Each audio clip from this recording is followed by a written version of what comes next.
recording. This might actually be part of this. All right. So, hey, this is the first episode of Talkin Bout Us.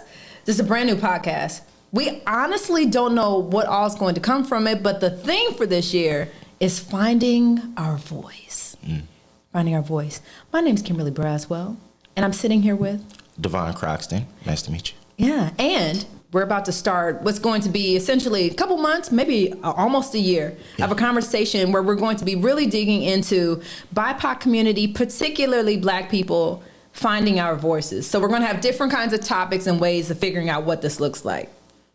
But first things first, because this is really a family kind of thing, right? This is a family house business kind of thing. We should also say, too, this was not the original name of the podcast. Tell them the original names we were shooting for. Right. There was a long list. But then the short list, when we thought we had arrived at the name, we're like, boom, we got it. House business is where we got to. We had some other ones, too. But we thought it was going to be house business. But then when we started thinking about what it would look like when you tell someone it's house business, it started sounding like it might be a powerful real estate show. Right. We said, that's not going to work. So we got to talking about us because it's going to be us talking about us. What happens when you get down at the kitchen table or the family room or the whatever, and it's a conversation that you have to have in private because it's not the one you have in front of everybody. Yes. This does not leave the house. We talking about this amongst family. Yeah.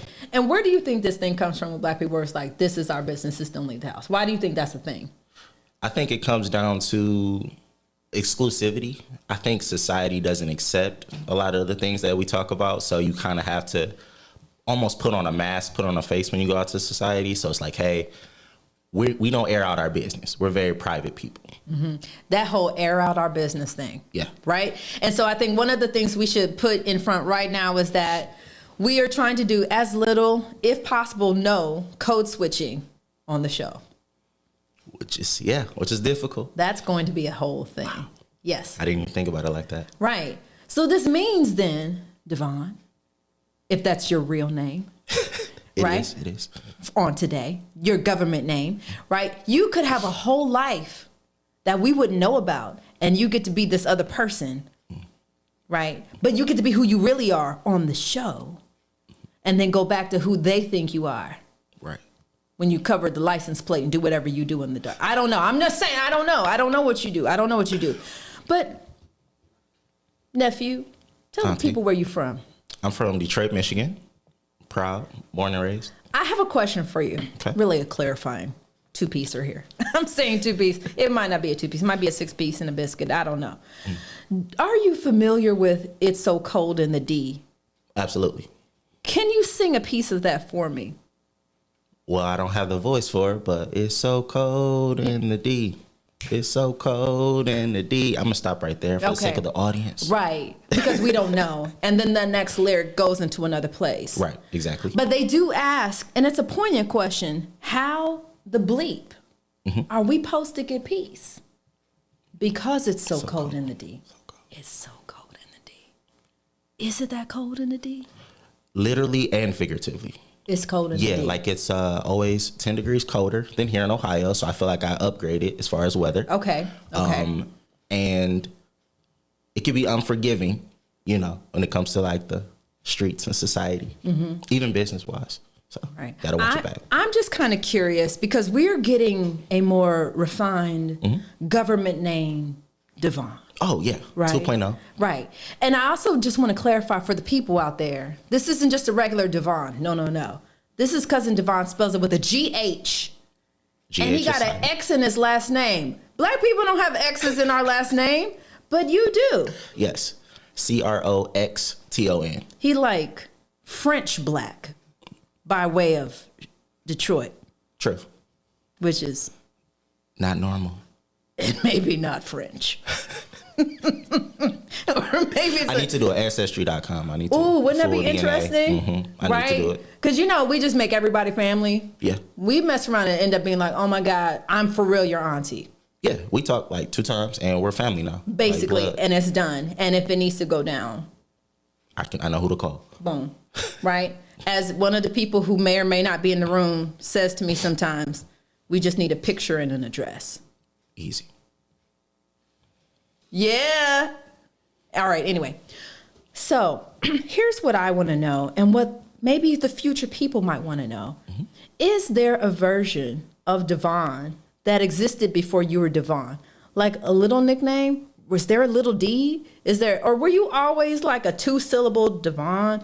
And did you ever get into some gangster stuff in your Detroit life? Or were you just always like an upstanding individual such as yourself? I mean, tell the little people right now, just give us a snapshot. Your schooling, any affiliations with any particular organizations? Alpha Phi Alpha. Now I am in a fraternity now. But going back to my childhood, as far as nicknames, my auntie used to call me Vonster. Vonster. Can we like just monster? Can we just hold the whole room for a second? Because I just want to clarify, because I'm not sure if everyone heard this. Did you say? Say it slow. Vonster? Yes. The monster. No, not the extra part was just kind of an explanation of how I got the name. Okay. But it was just Vonster. But it kind of goes together. Absolutely. So we're listening. Absolutely. She got the name from me being in a car seat, and I would flip over. I was strong enough to flip over the car seat, and I would crawl with the car seat attached to my back, terrorizing the whole place. Baby Debo. Baby Debo. Wow. Yeah. And so you had this life behind you where you're tearing the club up with the car seat strapped to you, which I need pictures now. So we're going to need to do that. I'm going to ask her to dig them up. I would appreciate that.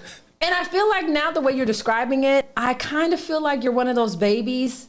And I know they exist. You know, when you see baby and the baby almost got a little mustache already? Yes, I know exactly what you're talking about. Yeah. Is that you? No.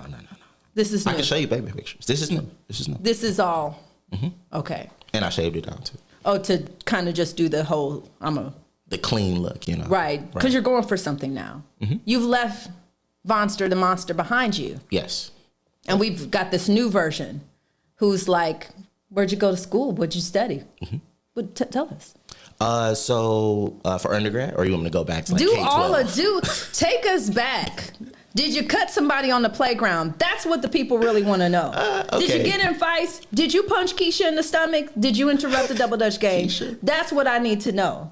Latrice, did you do it? No. Shakifiante, did you go with her or not? Did you give her annihilators or not? I sold them to her. Bam. I used to sell candy. Boom. Gotcha. Okay, so K-12 did you sell public candy? schools. I did in high school.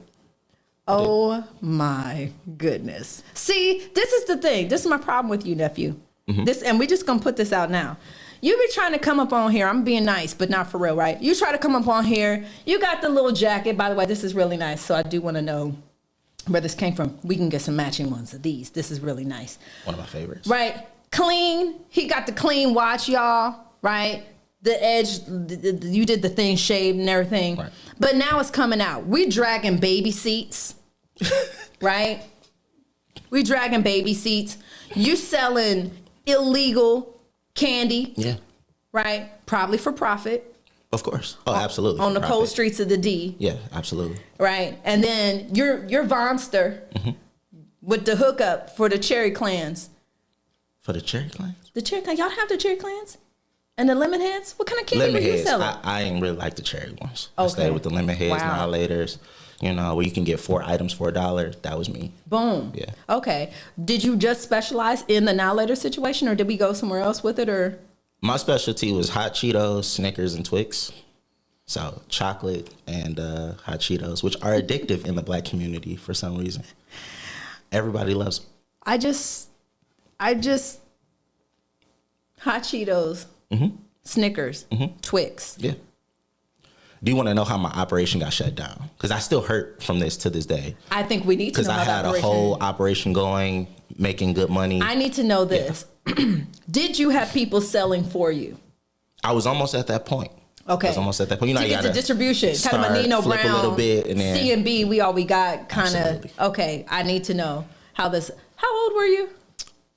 16 and 17 is my junior and senior year of high school. Were you in National Honor Society? Actually, I was. National Honor Society, getting the books done, and on the side, how are we gonna get the J's? We're gonna sell this candy. We're gonna sell the candy. Boom. How did the operation get shut down? So my school had metal detectors. I'm already a little bit disappointed.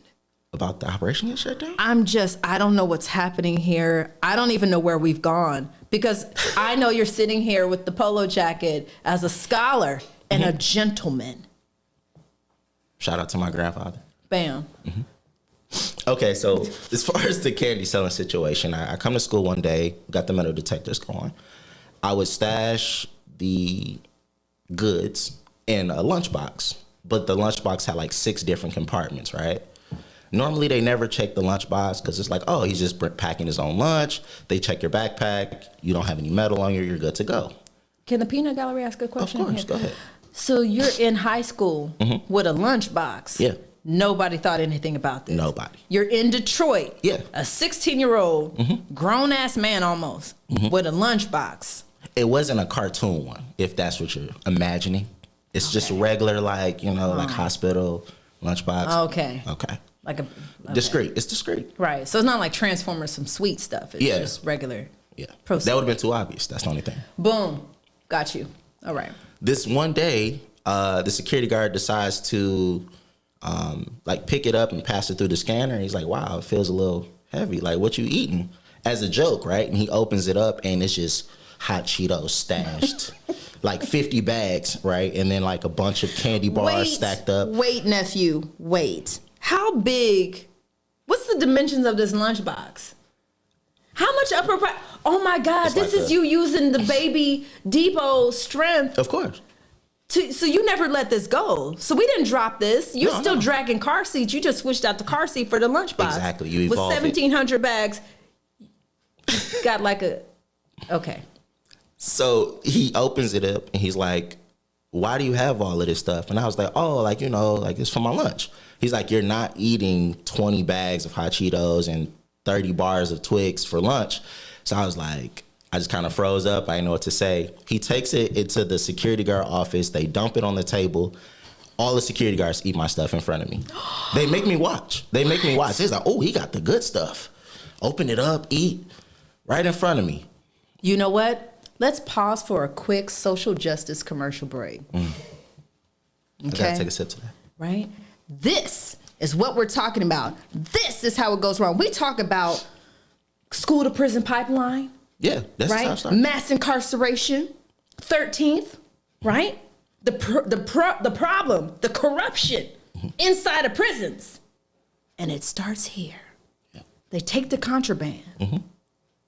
They don't put nothing on your books. Of course not. And they eat the stash in your face. Because when they can't tax it or get a cut, boom, then it's a problem. Boom. Wow. Did you see that? Right? At a young age, I saw it. And you already see the system unfolding. And I'm scared to ask this. Nephew. Auntie. Were they black? They were. Oh. You're killing your own people. Yeah. I'm like, the hustle. Like, why would you? Dude, like you could have cut him on the price. Yeah. You want some now laters? I can get you banana. Nobody wants the banana now laters. Yeah, I never buy those. That's like a waste of money.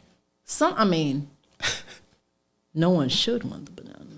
What's pineapple. Okay. Pineapple. You got to get the pineapple. Right. Now laters. Yeah? Yeah. Apple, pineapple, apple, cherry. Okay, boom. Okay. We on the same page. Right. So they eat the stash.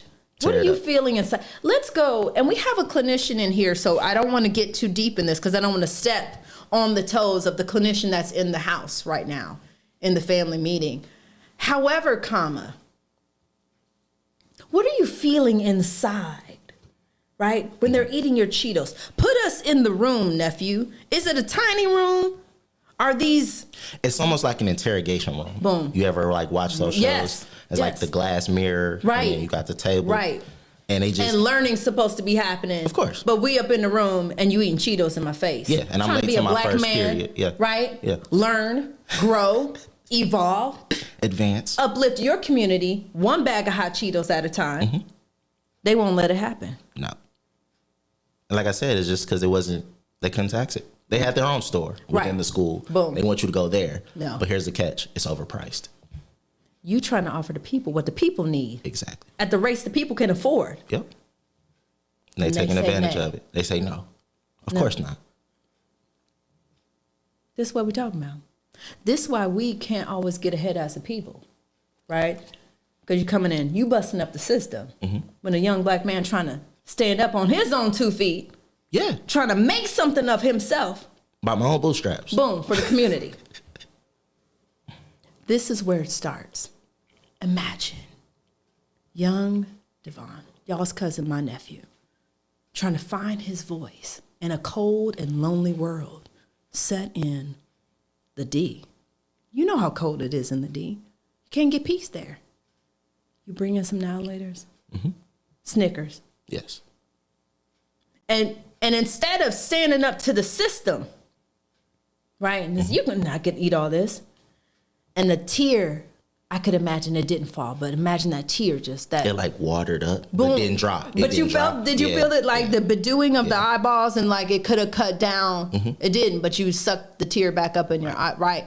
That black man thug tear wanted to fall down. You see them eating your product. Because you know how black folks do. They're going to eat it. They're going to look at you, laugh, and talk about you at the same time. So it's like it was a trifecta. There was a lot going on. And then you know what else too I'm thinking? We're trying to empower the youth. And you got the rest of the day in the school building that these men got hot Cheetos fingers. The rest of the day smell like stinky Cheetos.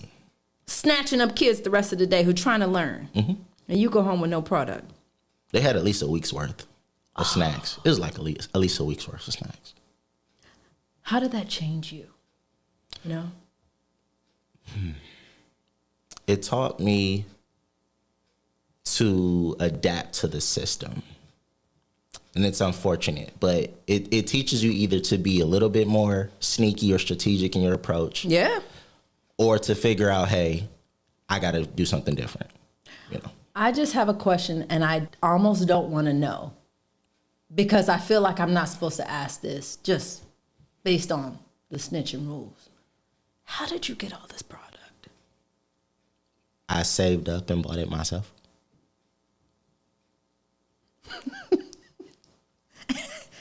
And what you may not see, friends out there, is I know what he said. I know what the transcripts will say. But that's not what his face said. And so I know, because I know family, to leave that right there. Yeah, we're just going to leave it right there on the table. Boom. Cool. He saved us some money. There it is. All right. I still want to sing It's So Cold in the D. I mean... We can do that next episode. Because there's a whole... I don't know. It's a song. Well, I know. And the video. Nephew, we could remake the It's So Cold in the D video. We do like an on-location Talking About Us. And then... Boom. And we just walking through the D and they're like, is that Vonster? Yes. Most people call me by my last name. Fun fact, Croxton. And I don't know how or why that sticks. Because there's not a whole bunch of Negroes walking around named Croxton. That's why. That's true. Yeah. Particularly with the X. We've already discussed this. That just doesn't really, you know what I'm saying? So Kim, the people want to know your evolution and transformation to this point. Yes. Take us back to young Kim. What's that like? Who is she? Is she Kim at that point or somebody else? Let the people know. That's a fair question. Yeah. So, you know, the thing is, it's interesting now that I'm doing like this whole professional work kind of stuff. And then people are like, you know, we want to start with her bio. And they start talking about like, you know, she started this organization and she does trauma-informed social justice. Nobody knows what that means either, right? They're like, oh, she does trauma-informed social justice. And then people do this thing, which I love, particularly black people. Actually, particularly white people. It's like, you don't know what that means. But it's okay, right? And so we do that. It sounds good, though. It sounds great. It sounds like really powerful. But when they're reading my bio, to your point, I always think about where I'm from. So like they're sitting here and I'm doing whatever's supposed to be this grown person stuff, but I'm picturing myself with a jerry curl.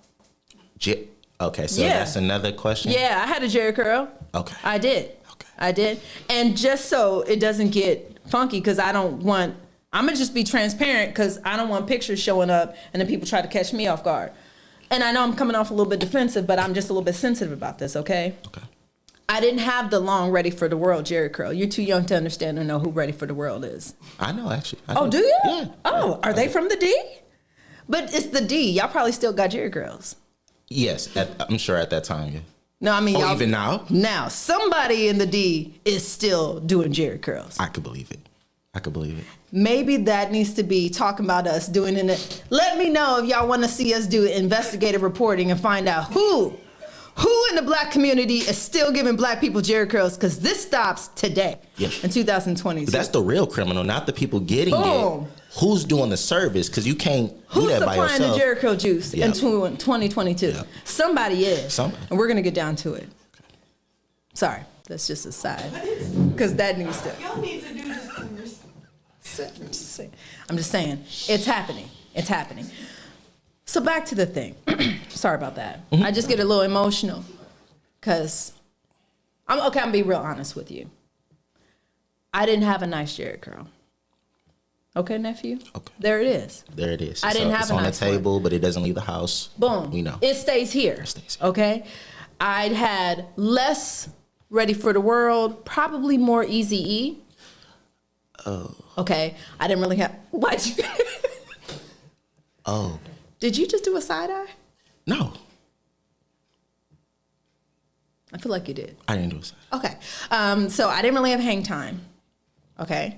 And I don't want to talk about that either. And also, we don't have to right now, because that's not what this episode is about. We also don't have to talk about how I lost the jerry curl. That was a really bad incident. Something happened with Miss Jackie gave me a bad jerry curl. It's fine. It's in my past. I'm past that point. Had a little Algero. It's whatever. Maybe we'll do an episode that talks about black women and hair. It's been a journey, which is why I have a fade now. So Miss Jackie is suspect number 1 so far on our investigation? Right there. Okay. Right there. Got you. Right? And actually, real talk, I don't even know if Miss Jackie was licensed. But Patricia's making bad decisions, okay? And she didn't want to do my hair because my mom don't know how to do cornrows, right? Mm-hmm. But I didn't have enough to get it because I had like... You didn't have enough rolls? I didn't. Well, I had rolls, but I didn't have enough corn. Okay. Okay? And they couldn't get all of it in the thing. So, and you know what? Let me just set this up better. I'm from... When I hear the bio... My bio is more like my neighborhoods that I'm from. Mm-hmm. Okay. Mm-hmm. So this may not make sense to you, but like my story starts in Capitol Park. Okay. We upgrade to Agler Green. Boom. We upgrade to Linden. When I moved to Linden, I thought like... Air it out. We made it. I mean, you know what it is. You know, we got a little spot on Republic. I don't want to brag. Yes, we're renting. So, because, you know, we don't really have the credit for a purchase. But it's my uncle's, and we got a little spot. Then we did Linden thoroughly, even including a spot that in the Columbus community they would be familiar with. Casey, you probably are familiar with Blake and the Laundromat. Yes, we got a Black Power fist. Where this was in black communities, this is one of these establishments where, like the laundromat, where not a lot of laundry happened. Oh. Things got cleaned. Okay. But not a lot of laundry. Okay. But it is cool. It is what it is. And the name of my name, right? Anyway, so then after the Blake, things got a little crazy in the family. We did another reload. We end up in... I believe was a beautiful house. This was pre-gentrification in Columbus.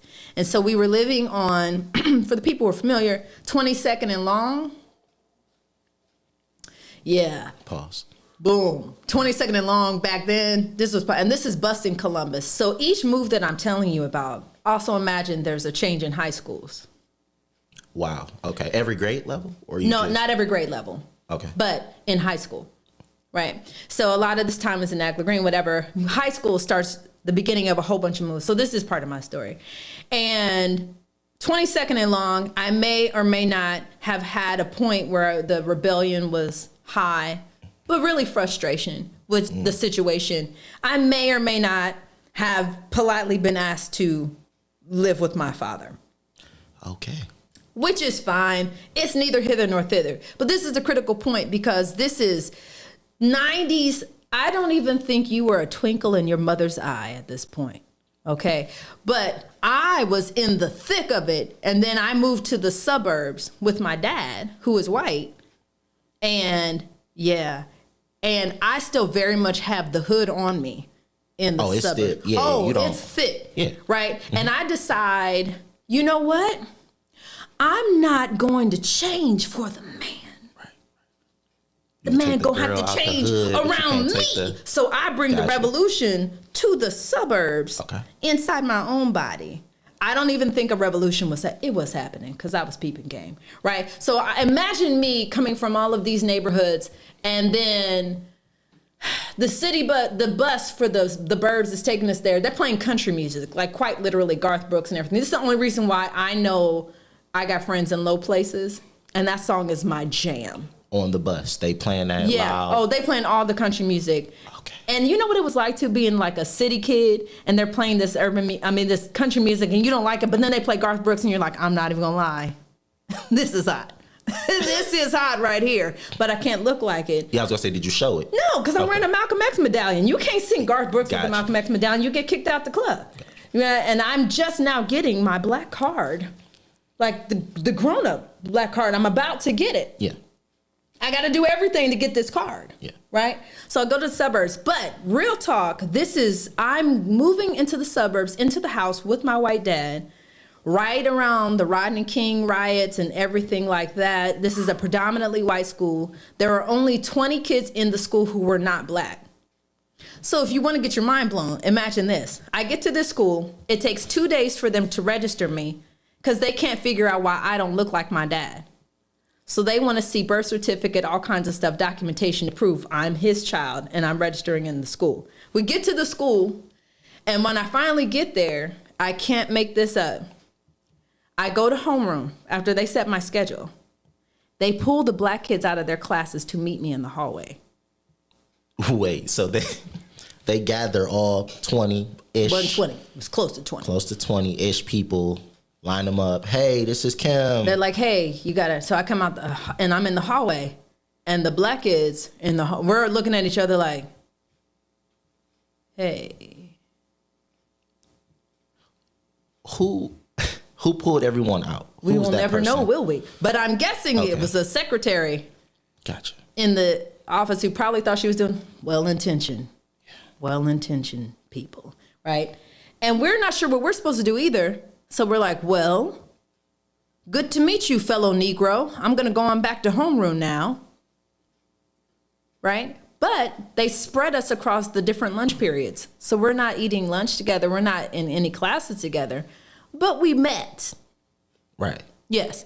So I'm like, that was weird. And I proceed to explore the depths of my blackness in this season, living with my dad, who is very white. Like, I sometimes refer to my dad as Captain White Man. He knows it, so it's not a secret. Okay, because I was going to say, wow. Yeah, it's not like, wow, that's really... But if you met my dad, he's like... Now, in this school, are you intentionally, hey, let me reach out, get cool with the black people? Or is it just like, I'm just going to go with the flow? Like, what are you thinking? I'm glad you asked that question. So the other thing is, I didn't look like they did because they're from the suburbs. I'm not. Right? So we're all black, but we're not the same black. Right? And I was a little rougher, like, okay, if we're just painting a picture here, because you already know about the Jerry curl, so it's out here now. Yeah, it's out. This is also a part where I'm like, how black can I be? Because I've got this light skin, but I need people to know that I'm not playing games.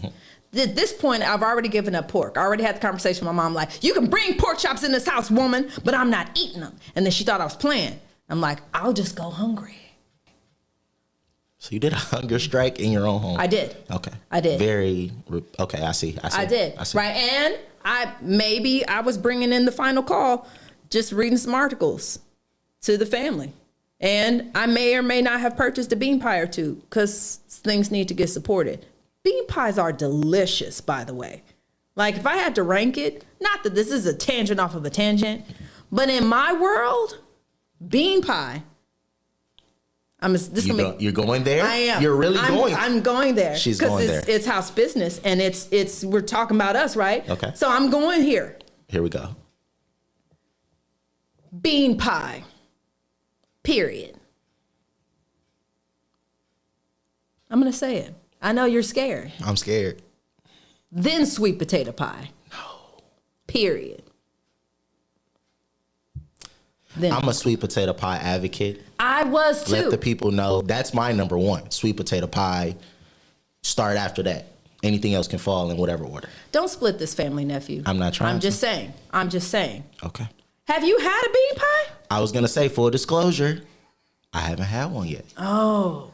So we still up for debate there. Okay. I need to take you to my spot because I got a spot where I'm so regular in buying the bean pies that they knew I wasn't there for a slice.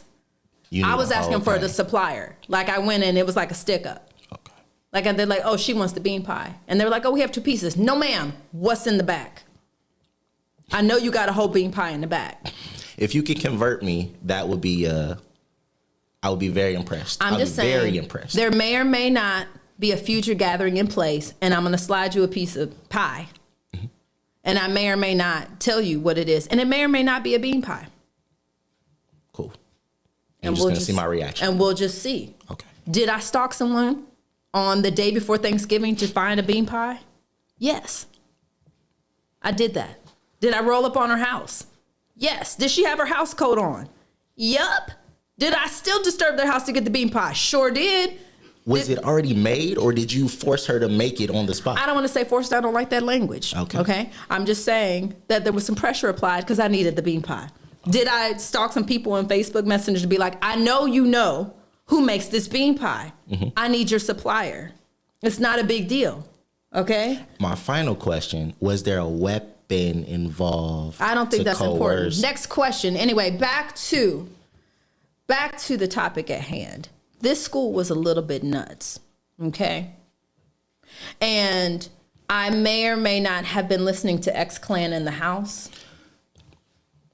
Okay? Cheers. Did my dad learn about X-Clan during this time period? Yes. Did he understand it? Who knows? Who knows? I wrote the fan club. If you play X-Clan right now, this whole podcast will shut down. We just lose it. Boom. Party. I'm there. Brother Jay, what you say? Okay. Red, black, and green. Does your dad know any of the sissy words at all? Or? You know what? That's a good question. Maybe I need to talk to Tone to see if he does. If he does, that gets points. Okay. Yeah. Okay. Now, there was a season in here, too, where I decided to take it up a notch because I wasn't sure because stuff was going down crazy in the school. This helps to get an idea. So at one point, I told my dad I needed some new shoes. But what I had him buy me was black high-tech boots. Okay. Yeah. So I see where this is leading. Right. Okay. And I put together basically like a thematic kind of thing. But my quintessential outfit was a black full unitard. Full unitard. The high-tech boots, which Casey, I feel like you would have appreciated.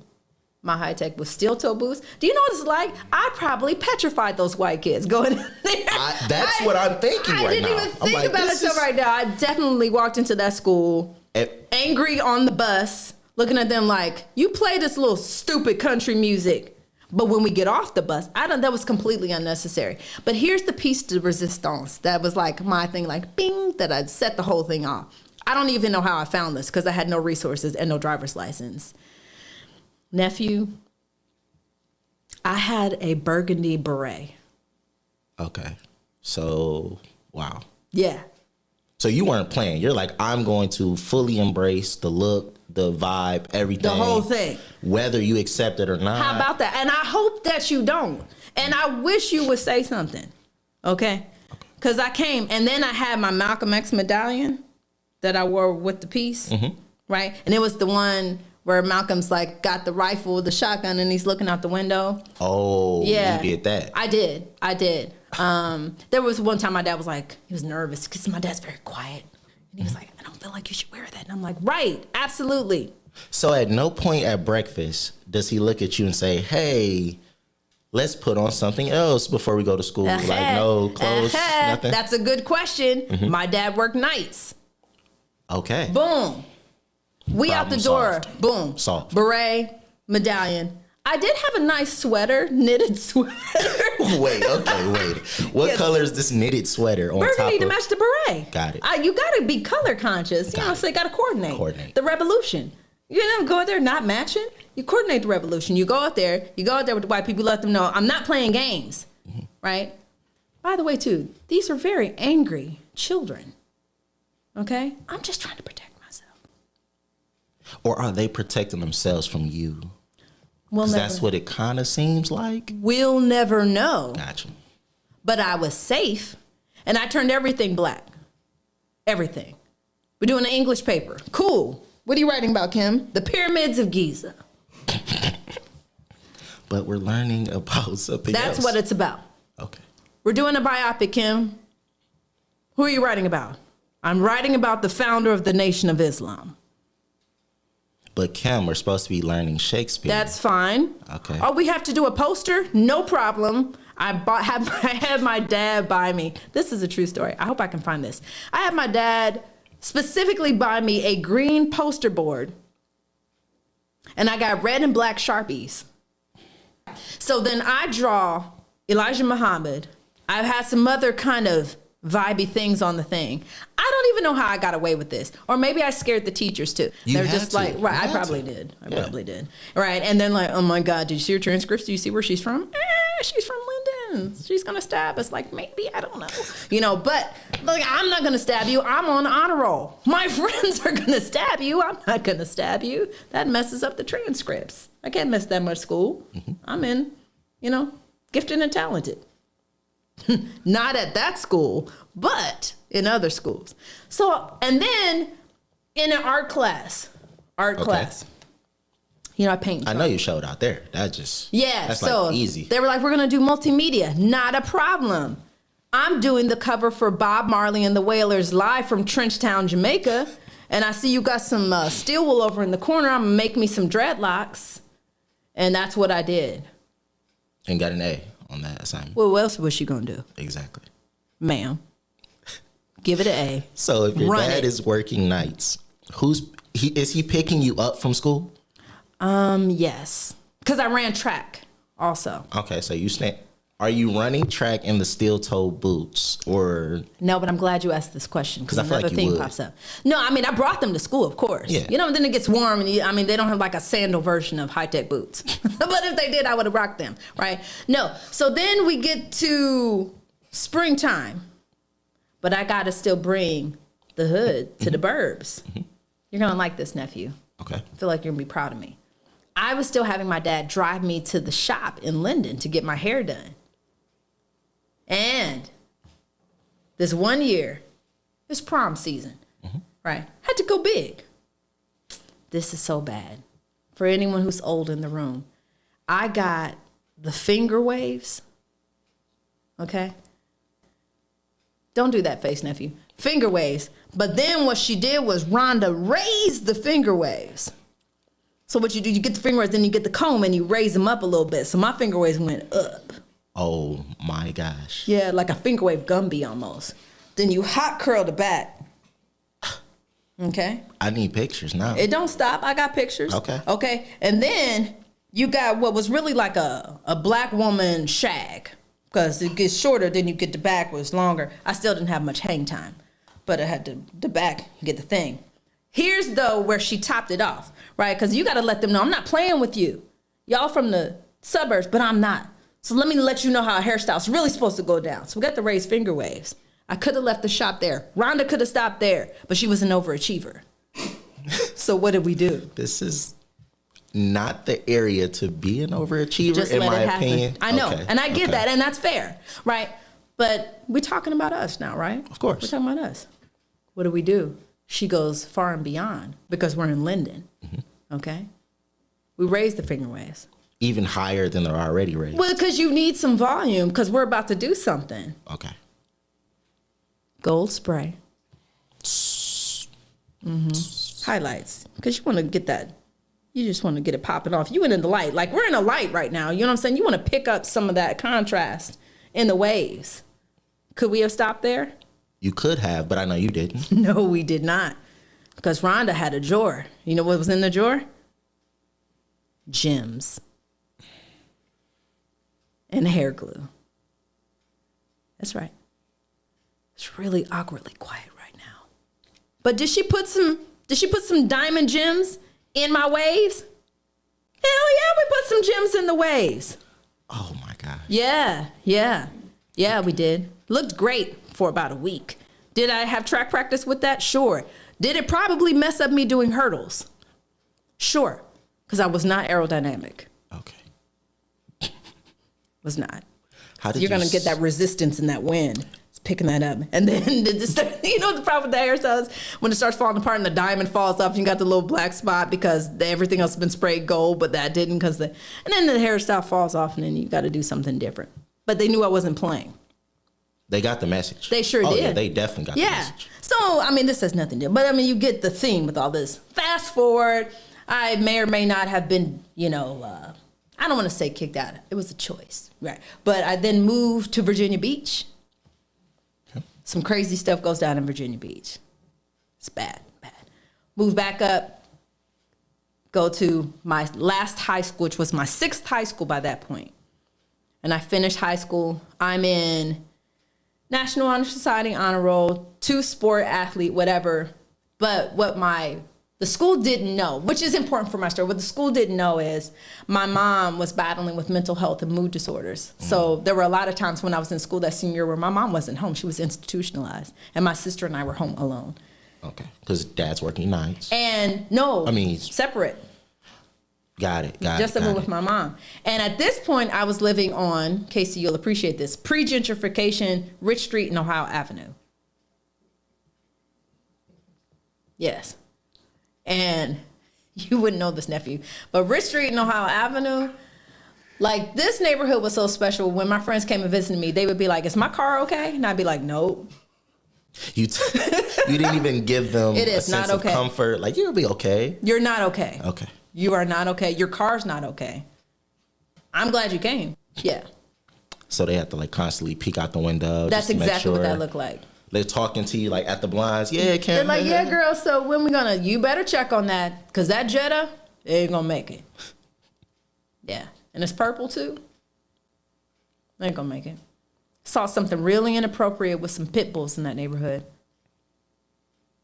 That's a story for another time. Yeah, grew up that day. So yeah, nephew. Imagine then, so you leave from all that, unplug, college, all this kind of stuff. And in theory, the rest is history. Of course, there's a hot mess of stuff afterwards. But college was transformational. And you're kind of in that space right now. Absolutely. Right, where like you can go in and you can decide like, this is what this life looked like. But I can actually be something else. Completely different. I can go somewhere else, right? Yeah. And that's what I did from that moment on. That was a huge transition in my life to be able to go and let go of the heaviness of all that first 18 years and possibly do something different, be something different. Now, what does that letting go look like? Are you lashing out or is it more structured? I have a system, a platform to use now. You know, what are you thinking? I think it looks a lot like what this podcast hopefully will be. Okay. Right? And it's just like delving into different parts of your identity. Who am I? How do I really feel about this? What kind of heaviness am I carrying, particularly as Black people, right? Because like sometimes we're carrying heavy stuff. We got all kinds of stories, yes, right? But sometimes those stories are so heavy. What I find in my community work that I do is oftentimes when people survive something, especially if it's heavy stuff, we'll tell the success story. Yes. We won't tell the struggle story. We won't tell the survival story. But then how do you connect to people, right? Like if I'm trying to connect with you and you're struggling right now and me saying like, oh, just do some baller things. I'm in this moment, in this reality right now, right? So it's an iterative process. So that's what I did. That's what it looked like for me. This is the moment that I'm in. Who am I in this moment? What is true? What is not true? And in every iterative process, and I know this is happening for you too. Yes. In every process, it's just like, okay, there's some stuff that I thought was part of my identity, and this actually isn't my stuff. Yeah. And we'll carry that and won't relieve it, or we get so used to carrying these burdens that we just feel like, oh, this is normal. This is how I should be. Yeah. And I'm tied to certain things because this is my story. And it's like, that all isn't your story. That's the story of people who belong to you. Right. But that stuff belongs to them. And this process it informed me about what stuff is mine, what stuff isn't. And that helped me find my voice. Right? Because now I'm like, wait a minute. This reality would cause me to have to react this way. Like life prior to this moment, I had to take care of everybody. I had to have my head on swivel. I had to do all of these things. But I'm really a creative, right? So what happens to a creative when you live in a Linden? What happens to a creative when you live on Rich Street and Ohio Avenue? And if you go out the house after this point and you cross this street, I lived literally on a border street where like this side is Crips, that side's Bloods. Oh, wow. So at any moment, I gotta know what, like, what if you're actually a creative? I really just want to paint Black people, right? And write poetry. I can't do that in that neighborhood. I can't be that person, right? So I'm not even knowing I have a story to tell, a story to paint, a story to like, emote, because I need to survive the neighborhood. Wow. So you're harboring all this creative potential. Right. And no outlets. What happens when Black people don't have to struggle to survive? Who do we get to be? This is why I say, and hopefully we'll find this out in the episodes that we're going to go through, there's a difference between problem solving and dreaming. And hard or heavy reality gets us really good at problem solving, right? Think about parts of your life where you're just like, I got to figure this out. Yes, I feel like some of my most creative moments was when I was like down on my knuckles. Not a lot of resources to work with. You start pulling from whatever you can get your hands on, figuratively and literally.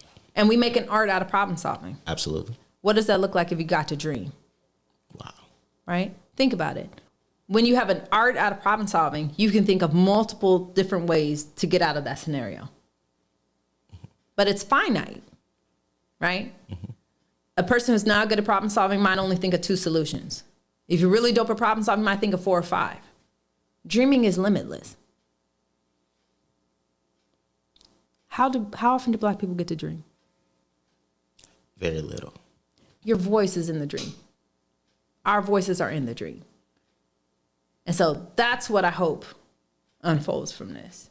That's what I'm excited about, just in this right here, and just knowing you is like, you're in this process. I'm literally living, as you're speaking it, I'm living it in my life right now, day to day. Yeah. And so like, sure, this is cool, but on a personal level, I want to see what happens with you. Yes. And I will be very transparent about sharing that as much as I can. Right. Because we know somebody has a history with candy and packaging. Right. But yes, there's stories to unfold.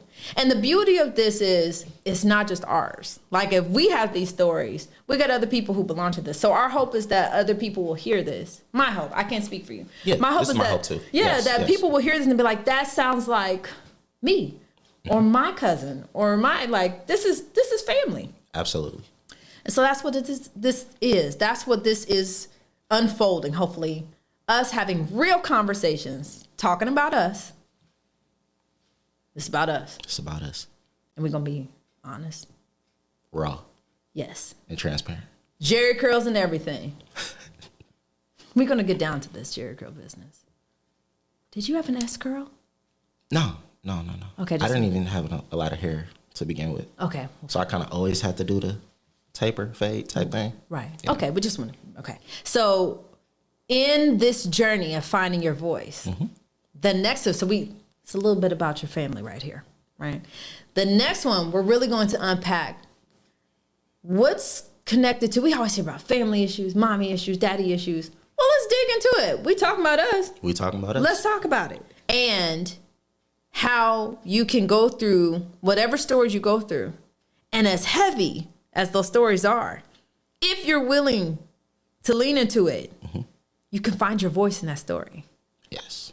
And I'm so excited for what is coming, for what we're about to chop up next. Me too. Thank you for tuning into the first ever Talking About Us. I'm Kim Brazwell. I'm DeVaughn Croxton. And we will see you soon.